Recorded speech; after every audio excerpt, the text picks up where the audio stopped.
You're with Clement Manyathela. 702. It's 24 minutes before 11 o'clock. We're starting a new series today, and I always love learning about things, and I particularly history. And I think when we learn, as Maya Angelou always says, when you learn, you teach. And I think it's important for us to not stop having conversations about where we come from, what we've experienced, and how it's somehow shaped the people that we are today, the countries that we are today. So the series that we're starting today is going to be a series that is looking at South African wars. I have done a series about World War One, World War Two, where we looked at what happened, what were the forces behind that, and how did that shape this world we live in, right? And how did we come to even have multilateral institutions like the United Nations? So now we're going to be focusing on South African wars, and today we're going to start with the first Boer War. It was in December 1880 when a series of engagements in what was known as the Transvaal erupted into this open conflict between Boer commandos and British forces, leading to a short war that finished less than 3 months later, but left a long shadow over Southern Africa, because you had the Boers challenging Britain's annexation of the South African Republic and also winning several key battles and forcing a negotiated return of self-government in 1881. But why did the Boers in the Transvaal revolt against this British rule, and how did that brief conflict come to have such a lasting impact?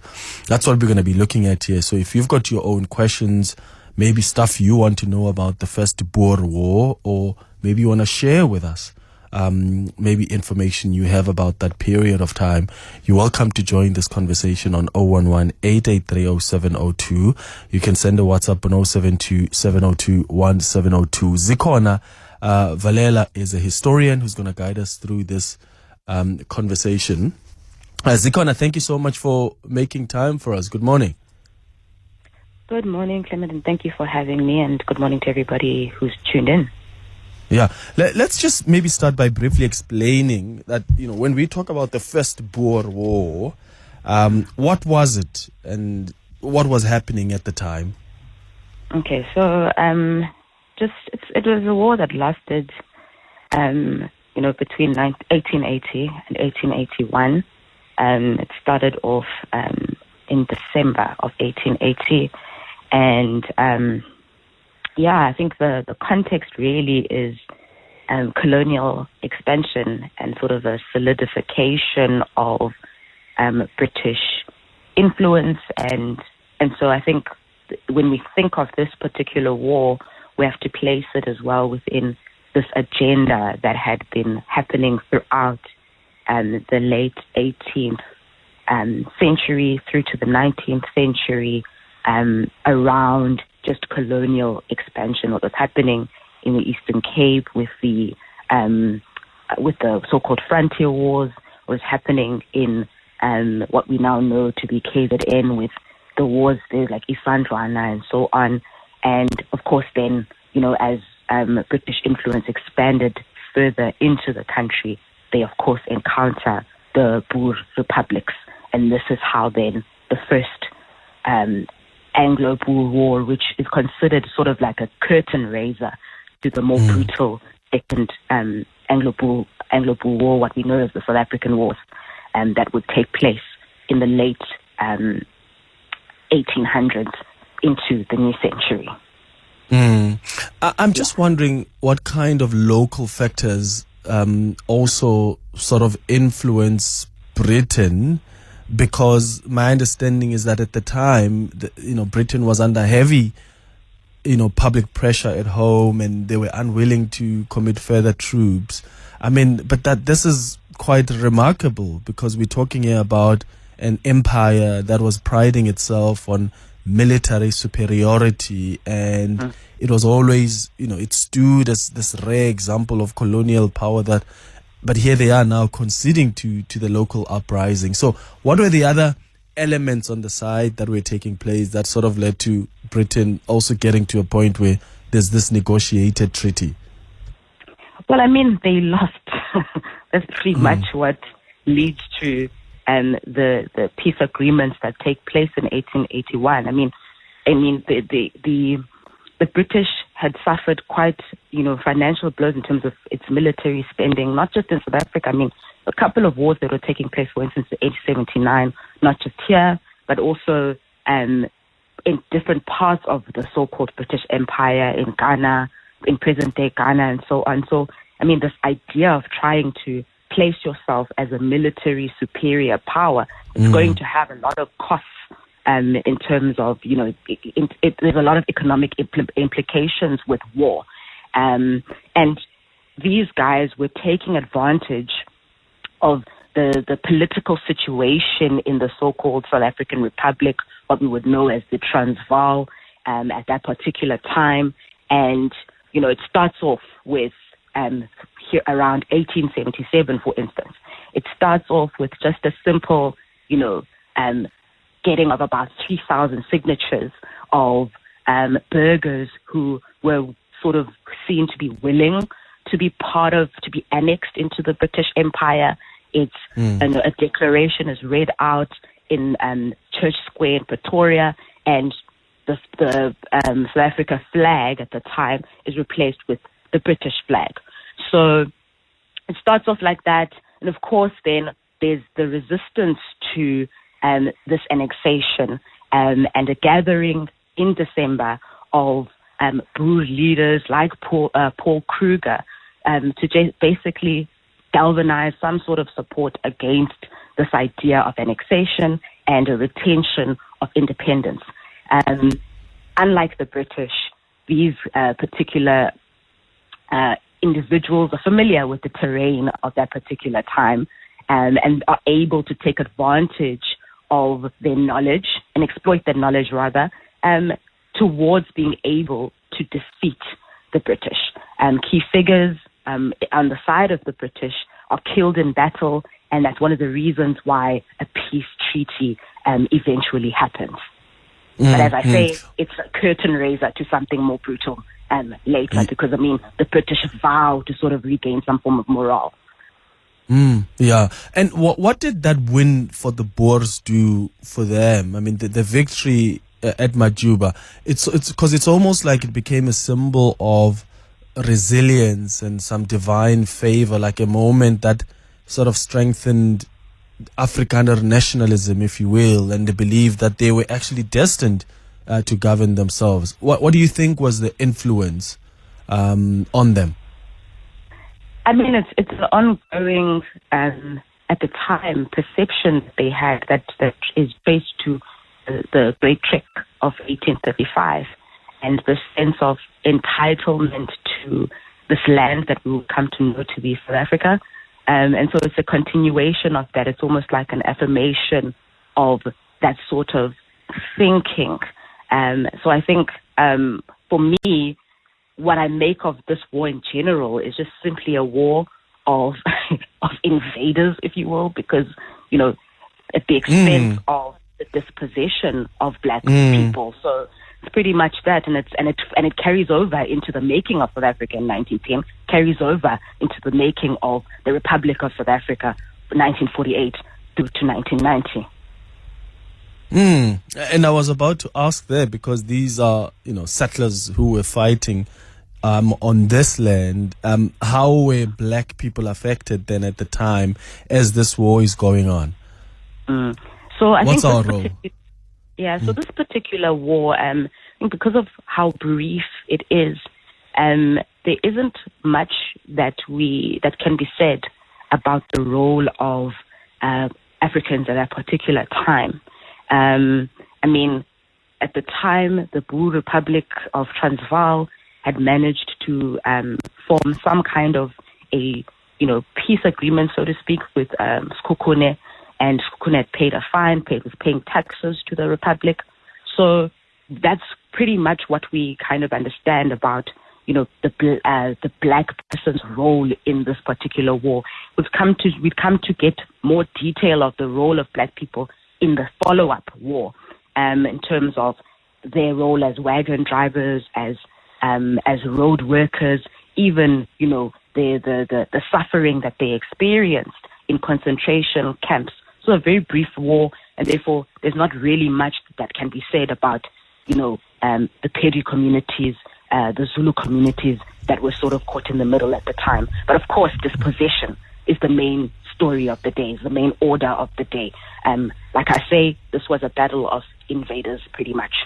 And of course, the possession narrative is something that we all also have to keep in mind as this is happening. It's 13 minutes before 11 o'clock. After the break, we'll continue this conversation with Zikhona Valela, who is a historian, talking to us about the first Boer War. It's a history lesson over the next couple of weeks. We're going to be looking at South African wars. So we're starting today with the first Boer War. It lasted about 3 months. The battle of invaders, as Zikhona says.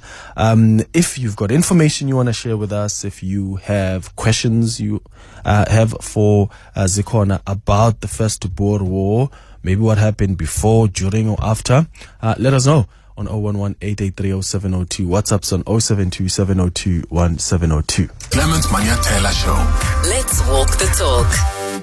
It's 11 minutes before 11 o'clock. We continue our conversation with Zikhona Valela about the first Boer War, and I've got your questions that are coming on 072-702-1702. You can also call on 011-883-0702. Kokotso on the WhatsApp line says, Clement, fascinating conversation about the Boer War. I'm really fascinated about the treaties and if they still remain in place under the new democratic government. These historical treaties pre-1994, I believe, have shaped what SA is today by informing laws that largely remain in place to this day. That's a message there from Koketso. Zikhona, I don't know if you have any reflections on that. Koketso asking about these treaties, historical treaties pre-1994 that were signed and what impact they've had today. So that will probably be a conversation that will come up, when you think about post the second South African War and the treaties that would lead to, and the agreements and the negotiations that would lead to the union, the formation of the Union of South Africa in 1910. Because those are the key, that moment of 1910 is key in terms of influencing, for instance, the Natives Land Act and so on. But at this particular time, this particular war was happening at a time when the British Empire and the South Africa Republic, or Transvaal as we'd come to know it, have very little control over Africans in their particular region. So they have little control and influence over the Zulu people in Natal, little control and influence over the Pedi people in your Transvaal. So it's not that simple in terms of, so the treaties and the agreements that sort of happen in this particular moment, post 1880, or post the first South African War, are mainly about sort of reaching a peace deal between these warring factions of white people. And then Sapo is asking here, hi Clement, this may be a funny, weird question, but please can you ask your guest there, who was in charge of South Africa at the time? Who was governing this country? What was the governing structure at the time that there was the battle of these invaders? Well, we must remember that there were four sort of confederations, if you will.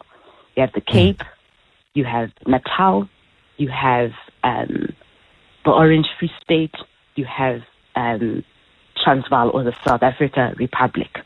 They were independent of each other, if you will. Of course, the Cape and Natal were under British, were confederations under British rule, and these were the Orange Free State and the Transvaal were the Boer republics.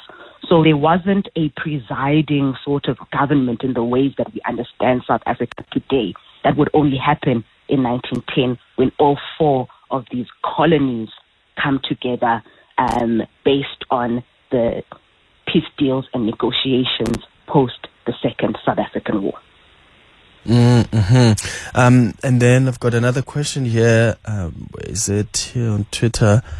Is it Jolie? Jolie, who says, "Hey Clement, please can you ask Zikhona there about whether he feels that the first Boer War was somehow also at some point overshadowed by the second Boer War, just in terms of significance.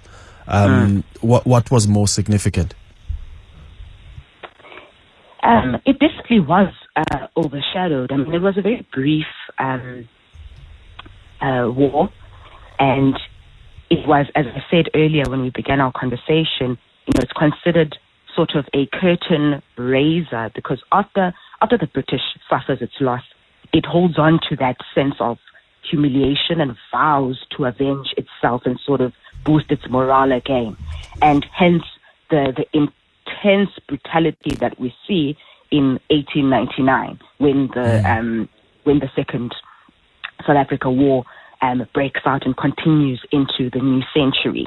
I mean, there are, I think, around 10 years or 20, no, about 20 years ago, a concentration camp of black people in Brandfort was discovered, something that had been overlooked for such a long time, just to show really how brutal the British Empire in particular was in its handling of the war. I mean, these concentration camps where women were starved, where black people were also starved and worked to death pretty much. That's one thing that we see about the Second World War, and I think not the Second World War, excuse me, the Second South Africa War. And I think this particular one, because it was so short, it tends to not get the detailing that I think it probably, it deserves, because it's an important context to the bigger moment that we see later on, as the century draws to a close. Yeah. Another question is, Clement, how many people were affected by the First Boer War, also in terms of just people being killed? So about 200 soldiers on the British side were killed, and what we know is that about this speaks to the ways that the soldiers on the Transvaal side were familiar with the terrain and so on, and so they suffered far less casualties than the British side. So it's much smaller. Of course, we don't water down people's lives and so on, but I think when we compare against what happens later, very small number. Yeah. Here's a WhatsApp voice note that's come through. Hi, Clement. Joe here. I hear your guest saying the war took place in the Transvaal. I wanted to find out something I always find fascinating when I drive down to Nelspruit or Mbombela from Johannesburg around Belfast. There's a monument there called Bergendal. I'm not sure if your guest can give some context around that monument and in relation to the Anglo-Boer War. Thanks. Yeah, thank you. And I wonder if there are other monuments that you may know of, Zikhona, that one can visit to learn about the war. So a lot of monuments that in this particular for this particular war are definitely around what we know today as Mpumalanga, Northwest, Gauteng, and so on, like in Lydenburg, in Marabastad, in Rustenburg, and so on, and even in Pretoria.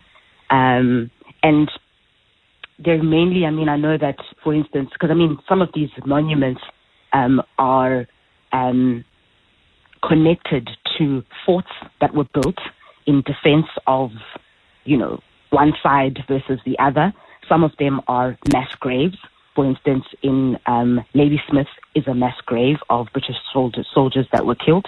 So yeah, those are some of the monuments that one can look at in terms of this particular war. But there's way more extensive museums, statues, monuments that, exist in terms of the bigger war. And a lot of the monuments and maybe even trails, so to speak, especially around that particular time, aren't so much, big sites and heritage sites in the ways that we understand monuments and statues. Sometimes they're just these small grave sites, small crosses and whatnot, not very inconspicuous, if you will. Yeah. Zikhona Valela, thank you so much for educating us about the First Boer War. Zikhona is a historian. I really appreciate your time. It's 2 minutes now before 11 o'clock.